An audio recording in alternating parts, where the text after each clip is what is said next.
হ্যাঁ, সুপ্রিয় শিক্ষার্থীবৃন্দ, জাতীয় বিশ্ববিদ্যালয় অনলাইন ভিডিও ক্লাসের হিসাব বিজ্ঞান বিভাগের দ্বিতীয় বর্ষের সকল শিক্ষার্থীকে সুস্বাগতম। হিসাব বিজ্ঞান দ্বিতীয় বর্ষের বিজনেস স্ট্যাটিস্টিক্স কোর্সের আজকে যে বিষয়টি আলোচনা হবে সেই বিষয়টি হচ্ছে sampling and it's distribution. Sampling and it's distribution, এটা তোমাদের 11 নম্বর ক্লাস। এই ক্লাসে আমি তোমাদেরকে স্যাম্পলিং অর্থাৎ নমুনায়ন সম্পর্কে আলোচনা করব। আশা করি তোমরা এই আলোচনায় আমার সঙ্গে থেকে এই বিষয়টির উপরে তোমাদের ধারণা লাভ সম্ভব হবে। আমরা আলোচনার পূর্বে আমরা একটু স্লাইডের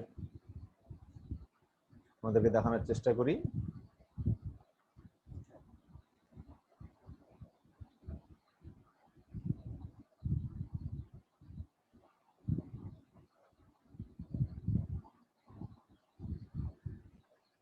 অ্যাকাউন্টিং সেকেন্ড ইয়ারের 11 নম্বর লেকচার তোমরা দেখতে পাচ্ছ। টাইটেল হচ্ছে লেকচারের স্যাম্পলিং ডিস্ট্রিবিউশন, অর্থাৎ নমুনায়ন এবং এর বিভাজন আর কি। নমুনায়ন সম্পর্কে আলোচনা করতে গেলে আমরা বলতে পারি যে আমরা স্ট্যাটিস্টিক্সে বিভিন্ন উপাত্ত নিয়ে আমাদেরকে কাজ করতে হয়, অর্থাৎ উপাত্ত নির্ভর স্ট্যাটিস্টিক্স। এখন অনেক বড় সাইজের বা অনেক ব্যাপক উপাত্ত নিয়ে কাজ করা স্ট্যাটিস্টিক্সে অনেক সময় ব্যয়সাধ্য, শ্রমসাধ্য এবং সময়সাধ্য হয়ে থাকে। সেই জন্য অনেক বড় আকৃতির উপাত্ত যখন হয়ে যায় তখন স্ট্যাটিস্টিক্স টুলস এবং টেকনিক্স অ্যাপ্লাই করা খুব কষ্টকর হয়ে যায়। তখনই আমাদেরকে সাইজ অর্থাৎ উপাত্তের সাইজকে ছোট করে নিতে হয়। এখন উপাত্তের সাইজকে ছোট করে নেওয়াই বা যে পদ্ধতিতে উপাত্তের সাইজকে ছোট করে নেওয়া হবে তাকেই আমরা বলে থাকি স্যাম্পলিং।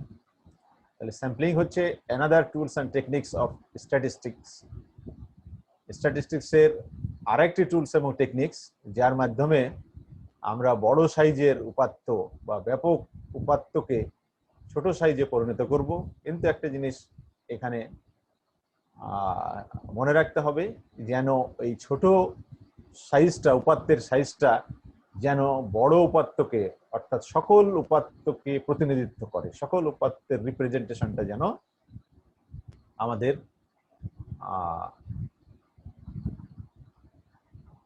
সকল উপাত্তের যে রিপ্রেজেন্টেশন যেন হয়, ঠিক সেভাবেই আমাদেরকে স্যাম্পলটা নির্ণয় করতে হবে। তাহলে কি হলো, আমাদের স্যাম্পলিং হচ্ছে আমাদের স্ট্যাটিস্টিক্যাল সেই টুলস এবং টেকনিক্স যার মাধ্যমে আমাদের বড় সাইজের উপাত্ত অর্থাৎ সম্পূর্ণ পপুলেশন যত উপাত্ত রয়েছে সকল উপাত্ত প্রতিনিধিত্ব করে এইরকম একটি ছোট সাইজের উপাত্তর সেট বা সিরিজকে আমরা যে পদ্ধতিতে সেট বা সিরিজকে স্যাম্পল বলা হবে এবং যে পদ্ধতিতে আমরা এই স্যাম্পল সিলেকশন করব সেই পদ্ধতিটাকে বলা হবে স্যাম্পলিং। সেই পদ্ধতিটাকে বলা হবে স্যাম্পলিং। তাহলে স্যাম্পলিং বিভিন্ন পদ্ধতি, বিভিন্ন স্যাম্পলিং সিলেকশনের বিভিন্ন পদ্ধতি, বিভিন্ন ওয়েজ আছে। আমরা সেই বিষয়ে সুবিধা অসুবিধা, প্রকারভেদ এই বিষয়গুলি আলোচনা করব। তোমাদের স্যাম্পলিং এই চ্যাপ্টারটি পুরোপুরি থিওরিটিক্যাল চ্যাপ্টার। এই চ্যাপ্টারের থিওরি বেসড, কাজে তোমরা এটা কিভাবে স্যাম্পল সিলেকশন করতে হবে, কোন পদ্ধতিতে স্যাম্পল সিলেকশন করলে এটা অধিক গ্রহণযোগ্য হবে, কেননা আমরা এটুকু নিশ্চিত যে অনেক জায়গায় স্যাম্পল ছাড়া আমাদেরকে উপাত্তকে তথ্যে পরিণত করা সম্ভব হয় না। সেই জন্য আমাদেরকে স্যাম্পলের সহযোগিতা বা স্যাম্পলের আশ্রয় নিতে হয়। আমরা একটু অন্য স্লাইডের মাধ্যমে আবার আমরা একটু দেখি স্যাম্পলের যে সমস্ত বিষয়বস্তু রয়েছে সেক্ষেত্রে আমাদের আলোচনা করার সুবিধার্থে আমরা এখানে দেখতে পাচ্ছি ইন্ট্রোডাকশন, স্যাম্পলিং এর ইন্ট্রোডাকশন, একটু প্রাথমিক আলোচনা এক্ষেত্রে, অর্থাৎ ভূমিকা। Sampling is the process of selecting observations to provide an adequate description and interference of the population. তাহলে এটা হচ্ছে যে সমস্ত অবজারভেশনস গুলো ঘটে থাকে আর কি পপুলেশনের মধ্যে, সেটাকে প্রক্রিয়ার মাধ্যমে বা সিস্টেমেটিক্যালি বা বিজ্ঞান ভিত্তিক উপায়ে এটাকে একটা ছোট আকারে নিয়ে আসাটাকে আমরা স্যাম্পল বলে থাকি, এবং এই যে পদ্ধতিতে এটাকে নিয়ে আসা হয় সেটাকে স্যাম্পলিং বলি। এখানে স্যাম্পলটা কি করা হয় সেটা তোমরা একটু দেখো। It is a unit that is selected from population. এটা পপুলেশনের মধ্যে থেকে একটা ইউনিট, অর্থাৎ পপুলেশনের মধ্যে যে সকল উপাত্ত আছে সেই সকল উপাত্তগুলোরই একটা ইউনিট নেওয়া হয়। এখানে তোমরা চিত্রে পরিষ্কার হবে, এটাকে আমরা এন দ্বারা পপুলেশন বলি। দেখো অনেকগুলি চিত্র রয়েছে, এখানে মাঝখানে 3, 3 6 আর 3 9, 9 জনকে সিলেকশন করে যেটাকে নেওয়া হয়েছে সেটাকে বলা হচ্ছে স্যাম্পল। তাহলে স্যাম্পলের অন্তর্গত আইটেমগুলি, অবজারভেশনগুলি অবশ্যই সেটা পপুলেশনের মধ্যে অন্তর্ভুক্ত থাকবে। রিপ্রেজেন্টস দ্য হোল পপুলেশন, যা এই স্যাম্পলটা এই হোল পপুলেশনের প্রতিনিধিত্ব করবে। Purpose two draw the interference, এবং ইনফারেন্স এটা যেন থাকে বা ওটার যেন ভাবমূর্তিটা ওটার উপরে থাকে, সেই বিষয়টা আমাদেরকে লক্ষ্য রাখতে হবে। Why sample? এখন প্রশ্ন হচ্ছে যে আমরা কেন স্যাম্পল করব, এবং স্যাম্পলিং ফ্রেম এই বিষয়ে একটু আলোচনা করব। কেন স্যাম্পলিং আমরা করব? আসলে স্যাম্পলিং করার যে মূল উদ্দেশ্য সেটি হচ্ছে আমাদের উপাত্তের আকৃতিকে ছোট করা। আবার শুধু ছোটই নয়, অনেক সময় অনেক উপাত্ত আছে যে ক্ষেত্রে এটার আকৃতি ছোট করা বা ছোট সাইজ নিয়ে পরীক্ষা করা ছাড়া কোনো বিকল্প নাই। যেমন আমি যদি তোমাদেরকে একটা ছোট্ট উদাহরণ দিই, যে একটি ম্যাচ বাক্সে কাঠি কত পার্সেন্ট কাঠি বা কতগুলি কাঠি ভালো আছে তা যদি যাচাই করতে চাই, তাহলে ওই ম্যাচ বাক্সের প্রতিটি কাঠিকে যদি আমি জ্বালাই, প্রতিটি কাঠিকে যদি জ্বালানো হয়, তাহলে প্রত্যেকটা কাঠি শেষ হয়ে যাবে এটা চেক করার জন্য। কিন্তু আমি এর ভেতর থেকে র্যান্ডমলি 2টা বা 3টা বা 4টা যদি কাঠি সিলেকশন করি, সেটা উপরের দিকে সাজানো আছে সেখান থেকে নিতে পারি, ভিতরের দিকে সাজানো আছে সেখান থেকে নিতে পারি, মাঝখানের দিকে থেকে একটা জায়গায়, এবং শেষের দিক থেকে 3-4টা নিয়ে যদি 3-4টাকে আমি জ্বালিয়ে দেখি যে 3-4টার ভিতরে 3টা কাঠি জ্বলছে, তাহলে বলবো, আমরা ধারণা লাভ করতে পারি যে 75% কাঠি জ্বলনক্ষম বা ভালো। যদি 4টাই জ্বলে তাহলে আমরা বলবো 100%ই ভালো ওই ম্যাচ বক্সের। আবার আমরা যদি একটা জ্বলে তাহলে 25% ভালো। এইভাবে আমাদের এই ক্ষেত্রে স্যাম্পলিং আমাদের জন্য অপরিহার্য। আবার তোমাদেরকে আরেকটি উদাহরণ দিলে এটা পরিষ্কার হবে। যেমন ভাত রান্নার সময় যদি হাঁড়ির ভিতরে ভাত হয়েছে কিনা সেটা বোঝার জন্য কয়েকটি চাউল উঠিয়ে যদি এটাকে পরীক্ষা করা হয়, তাহলেই এটা বোঝা যাবে যে হাঁড়ির ভিতরে ভাতটি রান্নাকৃত হয়েছে কিনা, তৈরি হয়েছে কিনা। সকল ভাতকে দেখার দরকার একটা বিষয়। এছাড়াও স্যাম্পলিং আরো সময়, শ্রম এবং খরচ একটু বাঁচানোর জন্য তো করা হয়েই থাকে। তবে এইটুকু মনে রাখতে হবে, স্যাম্পলিং নিতে হবে এমন প্রক্রিয়ায় যেন সম্পূর্ণ সেন্সাসকে সেটা প্রতিনিধিত্ব করে। তাহলে আমরা এখানে চিত্রের মাধ্যমে দেখছি পপুলেশন, এটা নিয়ে বেগুনি কালারের যেটা population. What you want to talk about sampling process, এটা হচ্ছে স্যাম্পলিং ফ্রেম। এটার মধ্যে থেকে আমরা স্যাম্পলিং ফ্রেম নিব, এখান থেকে আমরা স্যাম্পল নিব। What you actually observe in the ডাটাতে তুমি কি দেখতে পাচ্ছ সেটা। ইনফারেন্স, এটার যেন সম্পূর্ণটার ইনফারেন্স থাকে, এবং স্যাম্পলিং প্রসেস, এই চিত্রের মাধ্যমে আমরা এটা দেখলাম। If the population is homogeneous, যদি পপুলেশন হোমোজিনিয়াস হয় তাহলে তো কথাই নাই, আমরা কিছুতে কেটে ফেললাম, একজনকে, 2জনকে, এখান থেকে একজনকে কেটে ফেললাম, 2জনকে কেটে ফেললাম, তাতে কোনো সমস্যা নাই। 10 জন আছে, তার মধ্যে থেকে 5 জনকে কেটে ফেললাম, 5 জনকে নিলাম। এটা পপুলেশন যদি হোমোজিনিয়াস হয় সেক্ষেত্রে আমাদের সমস্যা নাই। কিন্তু যদি হেটেরোজেনিয়াস যদি হয়, তো বিভিন্ন ধরনের যদি পপুলেশন থাকে, তাহলে আমাদেরকে একটা গ্রুপকে, অর্থাৎ এখানে দেখো এখানে বিভিন্ন রং থেকে এখানে এই কালারের একটা নেওয়া হয়েছে, রেড কালারের একটা নেওয়া হয়েছে, এবং একটা ইয়েলো কালারের নেওয়া হয়েছে। ইয়েলো কালারে নেওয়া হয়েছে। এখান থেকে যে হেটেরোজিনিয়াস গ্রুপ হলে সেভাবে এটাকে কাটছাট করা যেতে পারে। Sampling design process, define population, আগে পপুলেশনকে ডিফাইন করতে হবে, ডিটারমাইনিং স্যাম্পলিং ফ্রেম, তারপরে স্যাম্পলিং ফ্রেম অর্থাৎ ডিফাইন কত বড় আমার পপুলেশন হবে।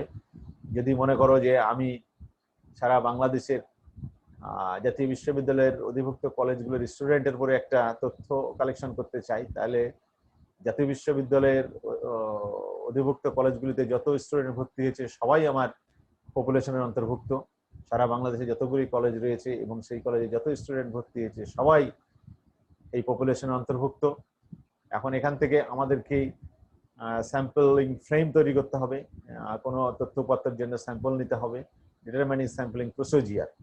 এখন স্যাম্পলিং কিভাবে এই স্যাম্পলিং আমরা করব অথবা স্যাম্পলকে তৈরি করব তার জন্য প্রসিজিয়ার দুইটা পদ্ধতি রয়েছে আমরা জানি। এইবারে তোমরা দেখো প্রবাবিলিটি স্যাম্পলিং আর নন প্রবাবিলিটি স্যাম্পলিং। প্রবাবিলিটি স্যাম্পলিং মানে সম্ভাবনার ভিত্তিতে করা হয়, এটা নন প্রবাবিলিটি স্যাম্পলিং এর ভিত্তিতে করা হয়। প্রবাবিলিটির মধ্যে তোমরা খেয়াল করে দেখো এখানে 1 2 3 4 5 প্রকারের স্যাম্পলিং রয়েছে। Simple random sampling, stratified sampling, cluster sampling, systematic sampling and multi stage sampling. 1 2 3 4 5 ওয়েতে অর্থাৎ 5 ways to take sample under probability sampling. On the another way, non probability sampling হচ্ছে convenient, judgmental, quota আর snowball sampling। এই চার ধরনের পদ্ধতিতে আমাদের নন probability sampling. আসলে তাহলে স্যাম্পলিং মূলত এদিকে 5 এদিকে 4, 9 প্রকার বা 9টা পদ্ধতিতে আমরা স্যাম্পলিং করতে পারি বা স্যাম্পল সাইজ নিতে পারি। ডিটারমাইন অ্যাপ্রোপ্রিয়েট স্যাম্পল সাইজ, তারপরে এটা অ্যাপ্রোপ্রিয়েট যেটা কোন ক্ষেত্রে কোন উপাত্তের জন্য কোনটা অ্যাপ্রোপ্রিয়েট সেটা আমাদেরকে চিন্তা ভাবনা করে সেটা আমাদের বিচার বিশ্লেষণ প্রয়োগ করে সেটাকে সাইজ নিতে হবে। তারপরে এক্সিকিউট স্যাম্পলিং ডিজাইন, তারপরে স্যাম্পলিং ডিজাইনকে এক্সিকিউট করতে হবে। এবার আমরা আসি প্রকারভেদ নিয়ে একটু আলোচনা করি। স্যাম্পলিং এর প্রকারভেদে প্রথমে আসে প্রবাবিলিটি স্যাম্পলিং। প্রবাবিলিটি স্যাম্পলিং এর মধ্যে সিম্পল র্যান্ডম স্যাম্পলিং, খুব সিম্পলি যেটা র্যান্ডম বলা হয়, র্যান্ডম মানে দৈব চয়নের ভিত্তিতে। All subsets of the frame are given an equal probability random number জেনারেটরস। এটা দেখো অনেকের নাম এখানে আছে, অনেক স্টুডেন্টের নাম এখানে আছে। তাহলে জাতীয় বিশ্ববিদ্যালয়ের সকল স্টুডেন্টকে যেখান থেকে ইচ্ছা আমি যদি 100টা বা 200টা বা 300টা নিতে চাই, যে কোনো জায়গায় যে কোনো কলেজ থেকে যে কোনো নাম্বার ধরে যে কোনো রেজিস্ট্রেশন নাম্বার ধরে আমি র্যান্ডমলি, এটা লটারির মতো অনেকটা। লটারিতে যেমন একটা পাত্রে অনেকগুলো নাম্বারকে দিয়ে দেওয়া হয় এবং সেটা ঝাঁকানো বা নড়াচড়ানোর পরে আমি যদি 10টা বা 15টাকে সিলেকশন করি সেখান থেকে, তাহলে সেটাকে বলা হয় সিম্পল র্যান্ডম স্যাম্পলিং। তাহলে কি হলো, এটা ইকুয়াল চান্স থাকলো, প্রত্যেক জনেরই এই স্যাম্পলে অন্তর্ভুক্ত হওয়ার ইকুয়াল চান্স আছে, কিন্তু দৈব চয়নের ভিত্তিতে নেওয়াতে প্রত্যেকে এখানে অন্তর্ভুক্ত হতে পারে না। তাহলে যে কটা হয় সেটাকেই আমরা সিম্পল র্যান্ডম স্যাম্পলিং এখান থেকে বলে থাকি। এটার সুবিধা এবং অসুবিধা কি আছে সেটা একটু দেখি। সুবিধা বলতে গেলে minimal knowledge of population needed, এর খুব একটা জ্ঞান লাগে না, এর খুব সিম্পলি করা যায়। সকল ছাত্রছাত্রীর তথ্য থেকে এটা কম্পিউটারের মাধ্যমে আমরা করতে পারি। সকল ছাত্রছাত্রী যত আছে তার মধ্যে থেকে র্যান্ডমলি কম্পিউটারকে যদি বলে দিই যে এখান থেকে জাতীয় বিশ্ববিদ্যালয়ের হয়তো 1 লক্ষ স্টুডেন্টস আছে, এখান থেকে হয়তো 1000 স্টুডেন্টকে বেছে দেওয়ার জন্য, তারা হয়তো 1000 স্টুডেন্টকে একদম কমপ্লিটলি র্যান্ডমলি কোনো কিছু বিবেচনা না করে র্যান্ডমলি তার রেজিস্ট্রেশন নাম্বার বা নাম থেকে অথবা যে কোনো থেকে সেটা নিতে পারে। সেটা যে কোনো বিষয়ের হতে পারে, যে কোনো এলাকার হতে পারে, যে কোনো এজের হতে পারে, সেক্ষেত্রে করণীয় কিছু নাই। এই জন্য এটাকে মিনিমাল নলেজ লাগে। ইজি টু অ্যানালাইজ ডাটাকে অ্যানালাইজ করতে খুব সুবিধা হয়। তোমরা বুঝতে পারছো যে এটা খুব স্বল্প সময় খুব সংক্ষেপে এটা তৈরি করা যায় এবং এই ডাটাকে অ্যানালাইজ করতে সুবিধা হয়।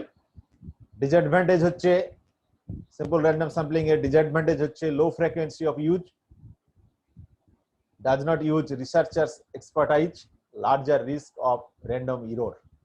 তার মানে লো ফ্রিকোয়েন্সি অফ ইউজ, এটা ব্যবহারের দিক থেকে খুবই কম নিম্নমানের হয়, কারণ ঠিক অ্যাকুরেট বা পুরোপুরি উপাত্তকে রিপ্রেজেন্ট করতে পারবে না, কারণ র্যান্ডমলি সিলেকশন করা হয়েছে। এটা একই গ্রুপ থেকে বা একই সাবজেক্ট থেকে বেশি জন চলে আসতে পারে, একই এলাকা থেকে বেশি জন চলে আসতে পারে, এরকম সমস্যা দেখা দেয়। যে low frequency of use, does not use researchers রিসার্চারের কোনো এক্সপার্টাইজ এখানে কাজে লাগলো না বা কাজে থাকলো না, এটা খুবই লেমেনের দ্বারা এটা হয়ে থাকে larger risk of random error. এবং এই র্যান্ডম ইরর অর্থাৎ আমাদের স্যাম্পলিং যে ইরর আছে, অর্থাৎ স্যাম্পলিং যে অ্যাকুরেট রেজাল্ট শো করবে না, এই ইরর এখানে হয়ে থাকে। আমরা এরপরে 2 নম্বরে আসবো stratified random sampling. Stratified random sampling, population is divided into 2 or more groups called strata. Subsamples are randomly selected from each strata. এবার আমরা ওই কিছু গ্রুপে আগে ভাগ করে নিতে হবে পপুলেশনকে, অর্থাৎ কিছু বিচারবুদ্ধি বিশ্লেষণ রিসার্চার এখানে প্রয়োগ করবে, কেননা সব গ্রুপ থেকে যেন আসে এই জন্য আগে গ্রুপ ভাগ করে নিবে। তাহলে কি হলো, সর্বপ্রথম তাহলে আমরা আর্টস, সায়েন্স এবং কমার্স 3 গ্রুপে স্টুডেন্টকে ভাগ করে নিতে পারি। তাহলে জাতীয় বিশ্ববিদ্যালয়ের অধীনে যত স্টুডেন্ট রয়েছে তাদেরকে 3 গ্রুপে আমরা ভাগ করে নিতে পারি, আর্টস, সায়েন্স এন্ড কমার্স। তারপরে আমরা সাবস্যাম্পলস আর randomly selected from each strata. তাহলে আর্টস এর মধ্যে থেকে এখন 333 জন স্টুডেন্ট, সায়েন্স থেকে 333 জন স্টুডেন্টস এবং কমার্স থেকে 333 জন স্টুডেন্টস বা বিজনেস স্টাডিজ থেকে 333 জন স্টুডেন্টস নিলে পারে আমার 1000 স্টুডেন্টস আবার হয়ে গেল। তাহলে কি হলো, এখানে স্ট্র্যাটিফাইড হয়ে গেল, অর্থাৎ কিছুটা অ্যাকুরেসি হয়ে গেছে। সব গ্রুপ থেকে এখানে স্টুডেন্ট আসলো, সব গ্রুপ থেকে স্টুডেন্ট এখানে সমানভাবে প্রতিনিধিত্ব করছে। তাহলে জাতীয় বিশ্ববিদ্যালয়ের স্টুডেন্টের মধ্যে থেকে সমানভাবে প্রতিনিধিত্ব করছে। আবার আমরা এরিয়া ভিত্তিতেও এটা, কিন্তু এটা ক্লাস্টারের ক্ষেত্রে আসি। লিস্ট অফ ক্লায়েন্টস এখানে দেখো, এই চিত্রের মধ্যে দেখা গেছে বিভিন্ন দেশের এখানে একটা র্যান্ডম সাবস্যাম্পল নেওয়া হয়েছে, স্ট্র্যাটা নেওয়া হয়েছে। আগে এই যে মূলটাকে 3 ভাগে ভাগ করে নেওয়া হয়েছে, 3 ভাগের গ্রুপ, এখানে নারী পুরুষ যা আছে থাকুক। তারপরে এখান থেকে আবার র্যান্ডমলি 333 জন, এখান থেকে 10, একই সমানভাবে র্যান্ডমলি এখান থেকে সিলেকশন করে নেওয়া হয়েছে। তাহলে প্রথমে আমাদেরকে বিভিন্ন গ্রুপে ভাগ করে নিতে হবে। এটা বিভিন্ন ভিত্তিতে গ্রুপ হতে পারে, বিভাগের ভিত্তিতে, ডিপার্টমেন্টের ভিত্তিতে হতে পারে, এমনকি এরিয়ার ভিত্তিতেও হতে পারে। এটা বিভিন্ন ভিত্তিতে এটাকে আগে একটা গ্রুপ করে নিয়ে তারপরে র্যান্ডমলি সেখান থেকে ভাগ করানো যেতে পারে। এর একটু সুবিধা অসুবিধা আমরা একটু দেখি। Advantages: assures representation of all groups in sample population। সব গ্রুপেরই এটা পপুলেশনের সব গ্রুপেরই স্যাম্পলের মধ্যে অন্তর্ভুক্ত থাকলো। ক্যারেক্টারিস্টিক এবং each stratum can be estimated and comparison made. এবং ক্যারেক্টারিস্টিক প্রত্যেক স্ট্রাটামের আমরা আলাদা আলাদা বৈশিষ্ট্য রয়েছে, সায়েন্স গ্রুপের আলাদা, আর্টস গ্রুপের এবং তাদের বৈশিষ্ট্য সেটা আমরা স্পেসিফাই করতে পারি এবং কম্পারিজন করতে পারি, তুলনা করতে পারি। ডিসঅ্যাডভান্টেজ এর মধ্যে আমরা requires accurate information on proportion of each stratum. এখন এখানেও আবার প্রশ্ন দেখা দেয় যে প্রত্যেক গ্রুপকে তো আমরা নিলাম আলাদা করে, কিন্তু প্রত্যেক গ্রুপের স্টুডেন্ট সংখ্যা সমান থাকে না। স্বাভাবিকভাবেই আর্টস গ্রুপে স্টুডেন্ট সংখ্যা বেশি, সেখানে বিভাগের সংখ্যা বেশি। সায়েন্স গ্রুপে হয়তো বিজনেস স্টাডিজ গ্রুপে কিছু কম, তারপরে সায়েন্স গ্রুপে হয়তো আরো কম থাকে। কিন্তু সেই কম স্টুডেন্টস থেকে আমরা একই পরিমাণ স্টুডেন্ট নিচ্ছি, সেক্ষেত্রে অ্যাকুরেট হচ্ছে না। এইভাবেও কিছুটা সমস্যা দেখা দেয়। Stratified list costly to prepare, আবার এটাকে কিছুটা কস্টলি হয়, আলাদা করে কিছু কাজ বেড়ে গেল, এই জন্য এটাকে আমাদের স্যাম্পলিং এ কিছুটা কঠিন হয়। এবার আসি আমরা ক্লাস্টার স্যাম্পল। এগুলো কিন্তু সবই কিন্তু প্রবাবিলিটি স্যাম্পলিং এর মধ্যে সবই র্যান্ডমলি করতে হয়। একটা সময় এসে এটাকে প্রথমে ক্লাস্টারে ভাগ করে নেয়। The population is divided into sub groups, অর্থাৎ ক্লাস্টার লাইক ফ্যামিলিজ। আমরা এখানে এরিয়ার ভিত্তিতে আমরা ভাগ করে নিতে পারি। জাতীয় বিশ্ববিদ্যালয়ের বিভাগ, অর্থাৎ আমাদের সারা বাংলাদেশের যে কয়টি বিভাগ রয়েছে, বিভাগের ভিত্তিতে আমরা কলেজগুলোকে ভাগ করে নিয়ে সেখানকার স্টুডেন্টগুলোকে ভাগ করে নিতে পারি। তাহলে গোটা বাংলাদেশের প্রতিনিধি, গোটা বাংলাদেশের সম্পূর্ণ এরিয়ার প্রতিনিধিত্ব থাকতে পারে। তাহলে প্রথমে আমরা ক্লাস্টার করে নিতে পারি বিভাগের ভিত্তিতে। যে 8টি বিভাগ রয়েছে, 8টি বিভাগের সমস্ত কলেজগুলোর স্টুডেন্টকে আলাদা করে ভাগ করে নিতে পারি।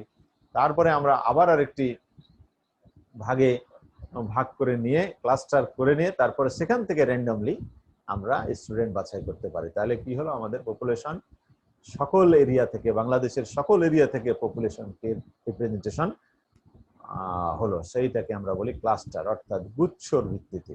আমরা চিত্রের মধ্যে দেখতে পাচ্ছ লাল চিহ্নিত গুলো বিভিন্ন গুচ্ছ, আগে গুচ্ছে ভাগ করে নেওয়া হয়েছে। Red section 1, section 2, section 3, section 4 এবং section 5। A simple random sample is taken from each cluster এবং প্রত্যেক ক্লাস্টার থেকে খুব সিম্পল র্যান্ডমলি এটা সিলেকশন করা হয়। আমরা এটার সুবিধা অসুবিধা যদি একটু দেখি তাহলে একটা আমরা দেখি এটার সুবিধা অসুবিধা আমরা যদি দেখি তাহলে অ্যাডভান্টেজ হলো can estimate characteristics of both cluster and population. প্রত্যেক ক্লাস্টার থেকে নিলে এটা পপুলেশন অধিক রিপ্রেজেন্টেটিভ হয়, প্রতিনিধিত্বপূর্ণ হয়, বেশি প্রতিনিধিত্বপূর্ণ হয়। ডিসঅ্যাডভান্টেজের ক্ষেত্রে আমরা দেখতে পাই the cost to each an element to sample is very high. Cost হয়ে যায়, একটু কস্ট বেড়ে যাবে, যেহেতু এটাকে ক্লাস্টারে ভাগ করতে হবে। ক্লাস্টারে ভাগ করলে অবশ্যই কস্ট বেড়ে যাবে, যতটা কাজ বেশি করতে হবে ততটা এটা কস্টলিয়ার হবে। Each stage in cluster sampling introduces sampling error, এবং আবার প্রত্যেকটা স্টেজে ইরর থাকলে ইরর হতে পারে। The more stage there are the more error there tends to be. বেশি যত স্টেজ যত ভাগ করতে যাব তত বেশি ইরর এর সম্ভাবনা আছে, কারণ প্রত্যেকটা জায়গায় ইররের সম্ভাবনা থাকছে। সেই জন্য এটাকে আমরা বলছি যে এটা সিস্টেমেটিক র্যান্ডম স্যাম্পলিং। এটা আরেকটা পদ্ধতি, এটা সিস্টেমেটিক র্যান্ডম। এটা কিছুটা অন্যান্যগুলোর থেকে কিছুটা সিস্টেম অনুযায়ী করা হয়। সেক্ষেত্রে দেখো এটাকে সাজিয়ে নেওয়া হয় স্টুডেন্টকে, তাহলে স্টুডেন্টকে অর্ডার, জাতীয় বিশ্ববিদ্যালয়ের ক্ষেত্রে কিছুটা সিস্টেম ফলো করা কষ্টকর। তবে আমরা ক্লাসের ক্ষেত্রে যদি আমি চিন্তা করি যে সকল স্টুডেন্টকে একটা ক্লাসের মধ্যে বেঞ্চে বসানো হয়েছে,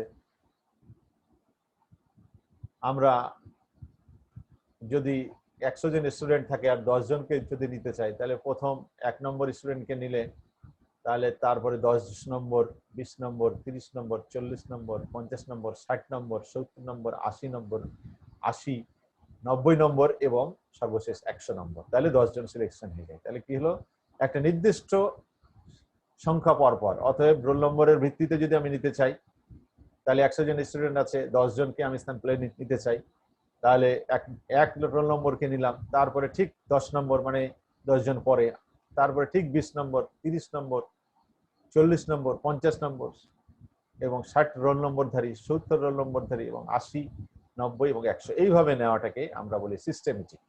অর্থাৎ একটা সিস্টেম ফলো করা হয়েছে, এতে কোনো বায়াসনেস থাকে না, এটা র্যান্ডমলিও নেওয়া হলো না, একটা রোল নম্বরের ভিত্তিতে আমরা স্টুডেন্টদেরকে নিলাম। Order all units in the sampling frame, একটা নির্দিষ্ট অর্ডারে আমরা নিয়ে থাকলাম। Then every number on the listed is selected sampling interval, এবং স্যাম্পলিং ইন্টারভেলটাও আমাদের ঠিক থাকবে। এইভাবে আমরা বড় বড় স্যাম্পলকেও ছোট ছোট করতে পারি, এরিয়া ভিত্তিতে করতে পারি, একটা নির্দিষ্ট এরিয়া পর পর আমরা নিতে পারি, একটা নির্দিষ্ট রেজাল্টের ভিত্তিতে আমরা নিতে পারি, সেটাকে সাজিয়ে নিয়ে হয়তো আমরা করতে পারি।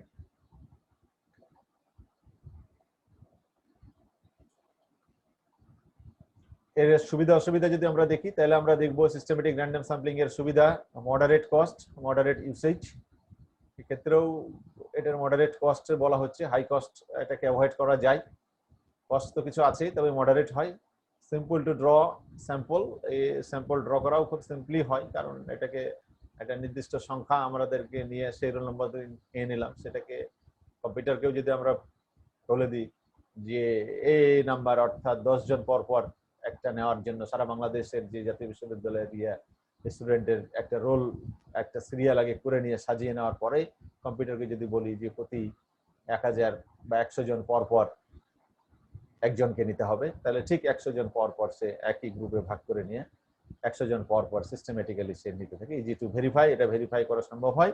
পিরিয়ডিক অর্ডারিং রিকোয়ার্ড, এটা ডিসঅ্যাডভান্টেজ খুব একটা নাই, তবে পিরিয়ডিক অর্ডারিং, এটা পিরিয়ড একটা নির্দিষ্ট অন্তর অন্তর অর্ডারিংটা লাগে এবং মোটামুটিকে সাজিয়ে নিতে হয়, এটার একটা অর্ডার। জাতীয় বিশ্ববিদ্যালয়ের ক্ষেত্রে স্টুডেন্টের কোনো নির্দিষ্ট অর্ডার নাই, আমরা জানি সেটাকে আবার করতে গেলে সেটাকে একটা অর্ডারে সাজাতে হবে, সেটা খুব কষ্টকর হয়ে যাবে। এই জন্য এক্ষেত্রে এই স্যাম্পলিংটা অ্যাপ্লিকেবল হবে না।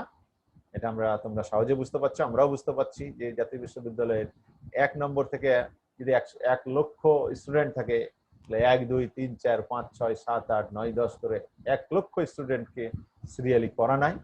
এটা করতে হলে সময়সাধ্য, ব্যয়সাধ্য এবং ওই কষ্টসাধ্য হয়ে যাবে, সেই জন্য এই পদ্ধতি এক্ষেত্রে অ্যাপ্লাই করা সম্ভব হবে না।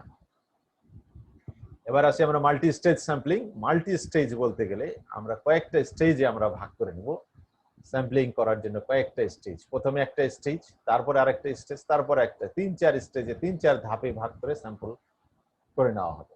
প্রথমে জাতীয় বিশ্ববিদ্যালয়ের সকল স্টুডেন্টগুলোকে আমরা এরিয়ার ভিত্তিতে একটা স্টেজে করে নিতে পারি, অর্থাৎ বিভাগের ভিত্তিতে একটা স্টেজে ভাগ করে নিলাম, 8 ভাগে ভাগ করে নিলাম। 8 ভাগে ভাগ করে নিয়ে তারপরে আমরা সেখান থেকে হয়তো আরো 4টে ভাগ, মানে সেখানকার জেলাগুলির স্যাম্পলিং ইয়ার ভিত্তিতে আমরা ভাগ করে নিতে পারি। র্যান্ডম স্যাম্পলিং এর ভিত্তিতে প্রত্যেক বিভাগে যদি 10টি বা 8টি করে জেলা থাকে, সেখান থেকে 1টি করে জেলা বা 2টি করে জেলা নেওয়ার পরে সেকেন্ড স্টেজে হয়তো জেলা স্টুডেন্ট নেওয়া হয়। জেলার থেকে আমরা থানা পর্যায়ে আসতে পারি, প্রত্যেক জেলা থেকে হয়তো বা সকল জেলার ভিতর থেকে 1টি বা 2টি থানা নিয়ে আমরা এভাবে আমরা আস্তে আস্তে এসে তারপরে আমরা সেখান থেকে 10 জন 20 জন একটা স্টুডেন্টের সংখ্যা নিয়ে প্রত্যেক থানা থেকে কয়েকটা থানা সেখান থেকে সিলেকশন করে নেওয়ার পরে সেই থানা থেকে আমরা আবার সিলেকশন করতে পারি। এটাকে মাল্টি স্টেজ স্যাম্পলিং বলা হয়, অর্থাৎ কয়েক স্টেজে স্যাম্পল মোট পপুলেশনকে প্রথমে একটা স্টেজে ভাগ করে নেওয়া হয়, তারপরে সেখান থেকে র্যান্ডম স্যাম্পলিং এর মাধ্যমে আরেকটা স্টেজে আসা হয়, সেখান থেকে র্যান্ডম স্যাম্পলিং এর মাধ্যমে আরেকটা স্টেজে আসা হয়, তারপরে র্যান্ডম স্যাম্পলিং এর মাধ্যমে আরেকটা স্টেজে আসা হয়, অর্থাৎ কয়েক স্টেজে আসা হয় সেকেন্ডারি ক্লাস্টার। তার মানে প্রাইমারি ক্লাস্টার একটা হবে, তারপরে সেকেন্ডারি ক্লাস্টার হবে। দেখো চিত্রে দেখা যাচ্ছে 1 নম্বরকে নেওয়া হয়নি, 2 এবং 3 কে নেওয়া হয়েছে এবং 6 এবং 7 কে, এই 4টে ক্লাস্টার নেওয়া হয়েছে। সেখান থেকে আবার 2 নম্বর থেকে 1 ও 2 করা হয়েছে, 3 নম্বর থেকে 7 নম্বর কে নেওয়া হয়েছে, এগুলো র্যান্ডমলি স্যাম্পলিং করা হয়েছে।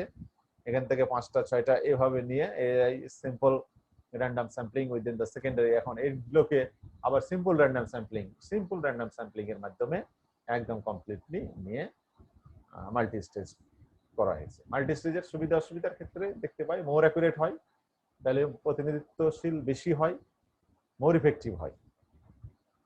এটা আমরা বুঝতে পারছি যেটা মোর অ্যাকুরেট হবে এবং মোর ইফেক্টিভ হবে এবং রিপ্রেজেন্টেশন ইফেক্টিভ হবে। ডিসঅ্যাডভান্টেজের ক্ষেত্রে আমরা দেখতে পাই এটা কস্টলি, এটা কয়েক ধাপে করার জন্য অবশ্যই এটা ব্যয়বহুল। Each stage in sampling introduces sampling error. আবার এটা স্যাম্পলিং ইরর, স্টেজ যত বেশি হবে তত স্যাম্পলিং ইররের সম্ভাবনা থাকছে।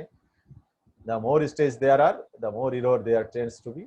একই কথা আবার, যে যত বেশি স্টেজ হবে তত বেশি স্যাম্পলিং ইরর এর সম্ভাবনা দেখা দিবে, তত বেশি স্যাম্পলিং ইররের সম্ভাবনা দেখা দিবে। এবার আসি আমরা নন probability samples.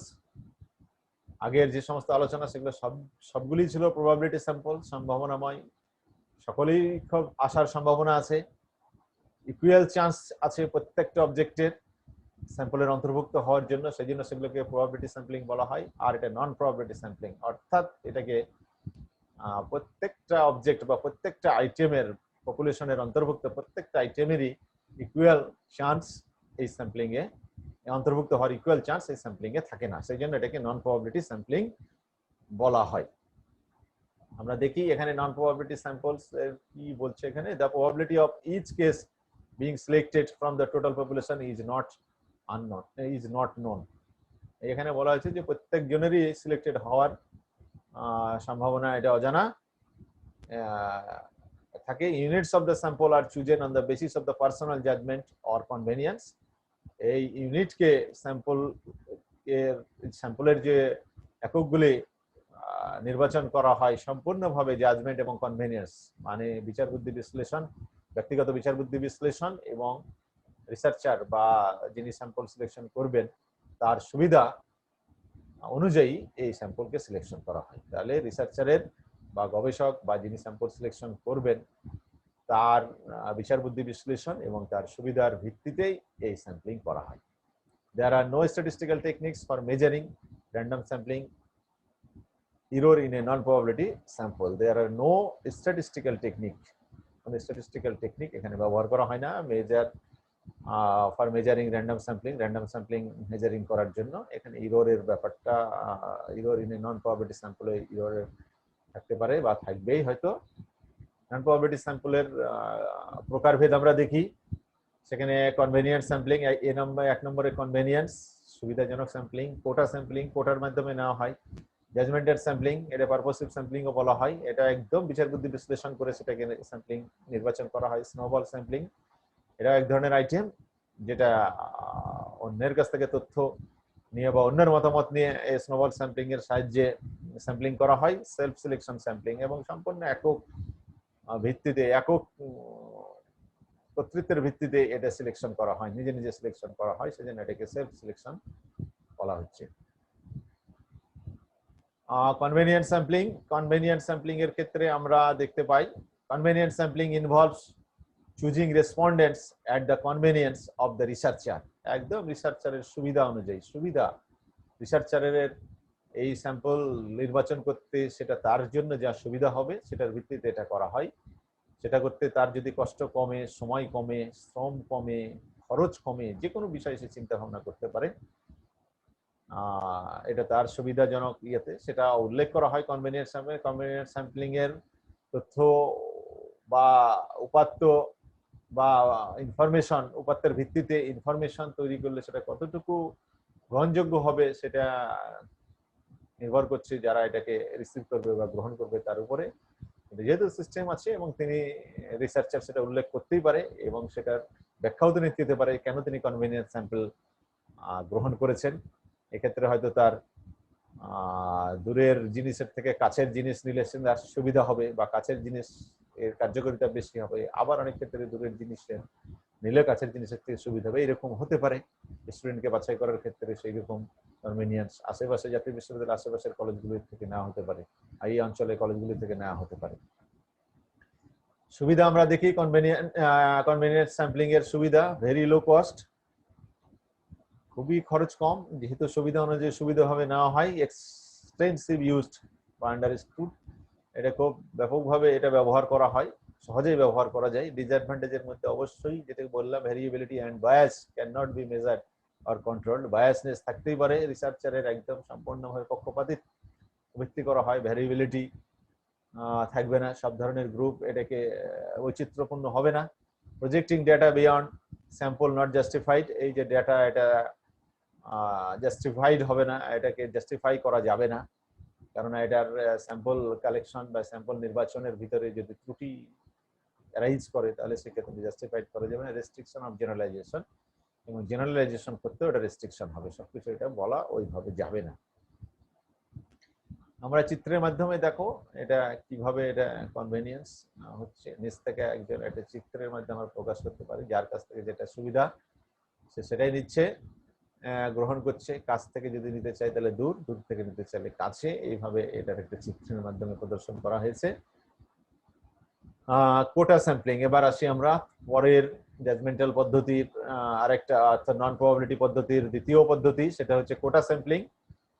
The population is first segmented into mutually exclusive subgroup just as a stratified sampling. Stratified sampling এর মতোই এটাকে গ্রুপে ভাগ করে নেওয়া হয়, কিন্তু কিসের ভিত্তিতে? কোটার ভিত্তিতে।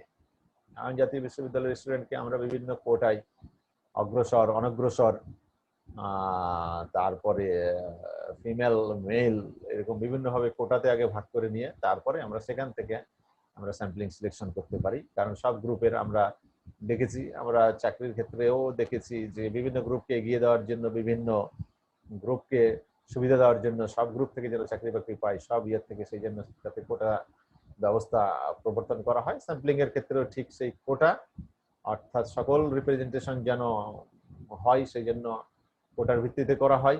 কোটাটাও নেওয়া হবে ঠিক জাজমেন্টের উপরে বা নন প্রবাবিলিটিক ওয়েতে, রিসার্চারের বিচার বুদ্ধি বিশ্লেষণের ভিত্তিতে কোন কোটা থেকে কতজন স্যাম্পলিং অন্তর্ভুক্ত হবে, কোন কোটাকে গ্রহণ করা হবে, কেটাকে গ্রহণ করা হবে সেটা তার ভিত্তিতে হবে। সেজন্য এই অনুযায়ী করাকে সেটাকে কোটা স্যাম্পলিং বলে। অ্যাডভান্টেজ হচ্ছে কোটা স্যাম্পলিং এর, used when researcher budget is limited. এটা রিসার্চারের বাজেট যখন খুব কম থাকবে, কারণ এটা কস্টলিয়ার যখন বেশি হয়ে যায় তখন সেটাকে নন কস্ট বা নো কস্ট হিসাবে এটাকে ব্যবহার করা হয়। ভেরি এক্সটেন্সিভলি ইউজড, খুব এক্সটেন্সিভলি ব্যবহার করা হয়। No need for list of population elements, এই লিস্ট লাগে না সবগুলোর, এখান থেকে কোটার ভিত্তিতে নিয়ে নেওয়া হয় বিভিন্ন জায়গা থেকে। ডিসঅ্যাডভান্টেজ হলো variability and bias can not be measured controlled, ওই যে বৈচিত্র্যপূর্ণ এবং বায়াসও এটাকে মেজার করা যায় না, বায়াসনেস কিছু থেকেই থাকতে পারে কোটার যখন আসবে। টাইম কনজিউমিং, ওই কোটা সিলেকশনের জন্য সময় লাগবে। Protecting data beyond sample not justified, এটাকেও এই স্যাম্পলের ডেটাকে উপাত্ত ও যে উপাত্ত থেকে প্রস্তুতকৃত তথ্য খুব একটা জাস্টিফাই করা যায় না, জাস্টিফাইড হবে না এখানে। সেই হিসাবে এটাকে আমরা অসুবিধা হিসাবে ধরে নিতে পারি। এবার আসি আমরা judgemental sampling. Researcher employs his or her own expert judgement about, এটা একদম কমপ্লিটলি রিসার্চারের জাজমেন্ট, বিচার বুদ্ধি, বিশ্লেষণ, তার জ্ঞান, তার দক্ষতা, এটার উপরে ভিত্তি করে এই স্যাম্পলিং নেওয়া হয়। এটাকে যদিও বলা হয় এটা পক্ষপাতদুষ্ট হতে পারে, কিন্তু তারপরেও রিসার্চারের বিচার বুদ্ধি বিশ্লেষণ প্রয়োগ করে যদি এটাকে স্যাম্পলিং করা যায়, অনেক সময় দেখা যায় যে গবেষণার ক্ষেত্রে আমাদের স্যাম্পলিং গবেষক অবশ্যই তার বিচার বুদ্ধি বিশ্লেষণ করলে এটা গবেষণা বেশি সাকসেসফুল হবে, বিধায় সেই হিসাবে নিতে চাই। এই যে প্যান্ডেমিক সিচুয়েশনে আমাদের যে ভ্যাকসিনের কথা চিন্তা ভাবনা করা হচ্ছে, সেক্ষেত্রে আমাদের স্যাম্পল হিসাবে কাদের মধ্যে প্রয়োগ করা হবে সেটা নিশ্চয়ই গবেষকরা কোন কোন গ্রুপের মধ্যে কাদেরকে এটা ভ্যাকসিনে অ্যাপ্লাই করলে পারে এটা মোর ইফেক্টিভ হবে, সেটা নিশ্চয়ই তাদের এক্সপার্টাইজ দ্বারা তারা চিন্তা। এটা র্যান্ডামলি স্যাম্পলিং যদি আমরা করে থাকি তাহলে তার পছন্দনীয় গ্রুপ নাও আসতে পারে, সেক্ষেত্রে তার পরীক্ষাটা কতটুকু ইফেক্টিভ হবে বা হবে না সেটা উনি গবেষক হিসেবে উনি বলতে পারবেন। যাই হোক, এর সুবিধা আমরা দেখি, there is a assurance of quality response. এই যে কোয়ালিটি রেসপন্সের অ্যাসুরেন্স হবে, তার মানে যাকে যাকে তার প্রয়োজন এই ভ্যাকসিনের পরীক্ষা করার জন্য ঠিক তাকে তাকেই সে নিতে পারবে, তাহলে তার ফলাফলটা অ্যাকুরেট হবে। কেননা কোনো নির্দিষ্ট স্পেসিফিক পার্সন না হয়ে যদি আনস্পেসিফিক পার্সন হয়ে যায়, তাহলে তার ফলাফল রেজাল্টটা ঠিক ওইভাবে আসবে না। সেই জন্য তাকে তার বিচার বুদ্ধি বিশ্লেষণের মাধ্যমে তার ফলাফলটা অ্যাকুরেট হবে। এই জন্য এটাকে সুবিধাজনক বলা হয়, মোর অ্যাকুরেট এটাকে বলা হয়, এবং এটা ক্ষেত্র বিশেষে এটা ছাড়া অন্য কোনো পদ্ধতি অ্যাপ্লাই করলে সেটা কার্যকর হয় না। মেড দ্য স্পেসিফিক অবজেক্ট, এই যে আবার আমি যে কথাটা বললাম, যে কোনো বিশেষ উদ্দেশ্য এটাকে পূরণ করা সম্ভব হয়। এটা অন্ততপক্ষে ভ্যাকসিনের ক্ষেত্রে আমরা এই পদ্ধতিটা অ্যাপ্লাই করতে পারি এবং সেটাই করা হয় বর্তমানে, সেটাই করা হচ্ছে। ডিসঅ্যাডভান্টেজ হচ্ছে বায়াস সিলেকশন অফ স্যাম্পল মে অকার, এটা বায়াস সিলেকশন হতে পারে। অনেকে প্রশ্ন তুলতে পারে যে এটা বায়াসলি সিলেকশন করে রিসার্চার সেটাকে প্রুভ করতে সক্ষম হয়েছে, সেরকম প্রশ্ন থাকতে পারে, থাকার সম্ভাবনা আছে। তবে এটা নির্ভর করছে যে কোন গ্রুপ রিসার্চ করছে তার বিশ্বাসযোগ্যতার উপরে। টাইম কনজিউমিং প্রসেস, এবং এটা অবশ্যই একটা সময় সাপেক্ষ ব্যাপার, কারণ তাদেরকে বেছে বেছে সিলেকশন করা অবশ্যই টাইম, তাদেরকে খুঁজে বার করা সেই গ্রুপকে বা সেই নির্দিষ্ট ব্যক্তিকে খুঁজে বের করা, এটা অবশ্যই সময়ের ব্যাপার। সেই জন্য এটাকে একটা সময়সাধ্য বলা হয়, এটা হচ্ছে তার অসুবিধা আর কি। এবার আসি আমরা স্নোবল স্যাম্পলিং। আমি স্নোবলের কথা বলছিলাম, the researcher starts with a key person and introduce the next one to become a chain. একজন কি পারসন আগে সিলেকশন করে নেয় এবং তার মাধ্যমে পরবর্তী স্যাম্পলগুলো সিলেকশন করা হয়। অর্থাৎ প্রথমে একজনকে সিলেকশন করা হয়, তারপরে কি পারসন। জাতীয় বিশ্ববিদ্যালয়ের ছাত্রছাত্রী সিলেকশনের ক্ষেত্রে জাতীয় বিশ্ববিদ্যালয় প্রথমে তার অধিভুক্ত কলেজের শিক্ষকদেরকে আগে নির্বাচন করতে পারে। শিক্ষকদের মাধ্যমে তখন সেই চেনের মাধ্যমে আবার স্টুডেন্ট, শিক্ষক আবার একজন ভালো স্টুডেন্টকে নিতে পারে, সেই স্টুডেন্টের মাধ্যমে তারপরে আরেকজন স্টুডেন্ট। এইভাবে যে উদ্দেশ্যে আমাদের রিসার্চ করা হবে বা যে উদ্দেশ্যে স্যাম্পলিং নেওয়া হবে, সেই উদ্দেশ্য পারপাস সার্ভ করা যাবে একটা চেনের মাধ্যমে, সেটাকে আমরা স্নোবল স্যাম্পলিং বলি। এটা স্নোবল স্যাম্পলিং করার সুবিধা হচ্ছে এটা low cost, useful in specific circumstance and for locating rare population. এটা রেয়ার পপুলেশনকে লোকেট করার সুবিধা হয়। ডিসঅ্যাডভান্টেজ হচ্ছে নট ইন্ডিপেন্ডেন্ট, এটা স্বাধীন না, আর projecting data beyond sample not justified, এটাকেও ওই ডেটাকে থেকে যে তথ্য হয় সেটাকেও জাস্টিফাই করা সম্ভব হয় না, যেহেতু এটা একটা চেনের মাধ্যমে নেওয়া হয়েছে, একটা গ্রুপের মাধ্যমে নেওয়া হয়েছে, এই জন্য এটাকে ইয়ে করা হয়। সেলফ সিলেকশন স্যাম্পল, এখানে আসি সেলফ, নিজে নিজে। ইট occurs when you allow each case usually individuals to identify their desire to take part in the research. Researcher এটা নিজে নিজে করে থাকে, এটাও অনেকটা জাজমেন্টালের পদ্ধতির মতোই। তারপরে একদম নিজের সুবিধা অনুযায়ী করে থাকে, এটা মোর অ্যাকুরেট হয়। এই যে এটা বলছে useful to specific circumstance to serve the purpose, সেই পারপাসকে সার্ভ করে। আর অসুবিধার ক্ষেত্রে মোর কস্টলি ডিউ টু অ্যাডভার্টাইজিং করতে হয়, মাস আর লেফট, এটা খুব ঘন হয়ে যায়। এবার আসি আমরা একটা স্যাম্পলিং ইরোর, এটা খুব সামান্য একটু আলোচনা। স্যাম্পলিং ইরোর, আমরা জানি যে প্রত্যেকটা স্যাম্পলের যেহেতু রিপ্রেজেন্টেটিভ হোল পপুলেশনকে নেওয়া হয় না, একটা অংশকে নেওয়া হয়, সেই জন্য এটার মধ্যে কিছু ইরোর থাকতেই পারে, কারণ 100% এটা অ্যাকুরেট হবে না। সেই ইরর বের করার জন্য আমাদেরকে কিছু পদ্ধতি বা অ্যাপ্লাই করে ইররকে বের করে নিতে হয়। The errors which arise due to the use of sampling surveys are known as the sampling error. এটাকে ইরর বলা হয়, যেটা ওই বিভিন্ন পদ্ধতি ব্যবহার করার ফলে যে ইরর অনুষ্ঠিত হয় সেটাকে। কি two types of sampling error, দুই ধরনের ইরর হবে, একটা বায়াসড ইরর আর একটা unbiased error. Due to selection of sampling technique, size of sampling, এটা যদি বায়াসনেস কাজ করে তাহলে বায়াসড ইরর হবে, আর বায়াসড ইরর যদি কাজ না করে, আনবায়াসডলি যদি থাকে, আনবায়াসড ইররের মধ্যে ওই র্যান্ডম স্যাম্পলিং ইরর থাকবে, অর্থাৎ র্যান্ডমলি নেওয়ার ফলে যে এটা তো করার কিছু নাই, এটা ভালো একজন ইয়া কিন্তু ওই লটারির মাধ্যমে সে হয়তো আসতে পারলো না, একজন লেস ক্যালিবারের কেউ হয়তো এসে গেল, এটা আমাদের করার কিছু নাই, এটাকে আনবায়াসড ইরর বলা হয়। মেথডস অফ রিডিউসিং স্যাম্পলিং ইররস, কিভাবে আমরা এটাকে আমরা এররকে রিডিউস করতে পারি। এখানে দেখো তোমরা কিভাবে কয়েকটা পদ্ধতি আছে। স্পেসিফিক প্রবলেম সিলেকশন, আমরা প্রবলেমকে খুব নির্দিষ্টভাবে সিলেকশন করব। Systematic documentation of related research, কোন রিসার্চ আমরা করছি সেটার জন্য সিস্টেমেটিক ডকুমেন্টেশন করে নিতে হবে। ইফেক্টিভ ইনিউমারেশন, গণনাটা ঠিক করতে হবে কতজন নিব। ইফেক্টিভ প্রি টেস্টিং, খুব কার্যকরভাবে প্রথমে টেস্টিং করতে হবে। কন্ট্রোলিং মেথোলজিক্যাল বায়াস, বায়াস যেন না থাকে। Selection of appropriate sampling techniques, টেকনিক্সটা আমাদেরকে অবশ্যই কোনটার জন্য কোনটা প্রযোজ্য সেটাকে আমাদেরকে সিলেকশন করতে হবে।